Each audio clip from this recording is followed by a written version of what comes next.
Hi friends, அஸ்லாம் வலைக்கம். Tuesday lunch breakfast தான் வீடியோ ஷூட் பண்ணுறதே இல்லை. சம்மர் ஹாலிடே ஸ்டார்ட் ஆச்சு இல்லையா, ஸோ லேட்டாக தான் காலையில் எந்திரிக்கிறது. பிரேக்ஃபாஸ்ட்டை ஸ்கிப் பண்ணவும் முடியாது, அதனால பசிக்கு ஏதாவது ஒன்று சாப்பிட்றது. லஞ்சுக்கு வந்து கேரட் தேங்காய் பால் கறி, பீஃப் சுக்கா, ரசம் இதெல்லாம் தான் பண்ண போகிறேன். எப்போவாவது ரொம்ப ரேராக இந்த மாதிரி கோகோனட் பவுட்ரு தான் யூஸ் பண்ணிக்கிறது. ஏன்னா நான் செய்கிறதே கொஞ்சம் குவான்டிட்டி தான். அதில் வந்து நான் ஒரு தேங்காய் எடுத்து உடச்சி அது வந்து வேஸ்ட்டாக போயிடும் இல்லையா, அதனால தான். தேங்காய் பால் வச்சு 2-3 டிஷ்ஷஸ் இருந்ததுன்னா கண்டிப்பாக வந்து நான் தேங்காய் உடச்சி நான் யூஸ் பண்ணிப்பேன். இது வந்து கொஞ்சம் குவான்டிட்டியில் கொஞ்சோண்டு தான் தேவைப்படும் அப்படிங்கிறதுனால வந்து நான் தேங்காய் பவுட்ரு யூஸ் பண்ணியிருந்தேன். இது நைட்டு டின்னருக்கு எடுத்தது.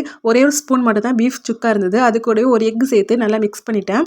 இது பிரெட் டைப் குப்பூஸ் பாக்கெட் ஷவர்மா மாதிரி கட் பண்ணிவிட்டு உள்ளே வந்து நம்ம ரெடி பண்ணி வச்சுட்டு ஃபில்லிங்கை வந்து சேர்த்துக்கிட்டேன். மேலே வெஜிடபிள்ஸ்க்கு கேப்சிகம், கேபேஜ் அந்த மாதிரி போட்டால் நல்லாயிருக்கும். அது ரெண்டுமே வீட்டில் இல்லாதனால நான் ஆனியன் மட்டும் சேர்த்துருந்தேன். உள்ளே வைக்கிற ஸ்டஃபிங் வெஜிடபிள்ஸ் எல்லாமே நம்மளோட சாய்ஸ் தான். பாக்கெட் ஷவர்மா மாதிரி சாப்பிட்டு இன்றைக்கி வந்து டின்னரை முடிச்சாச்சு.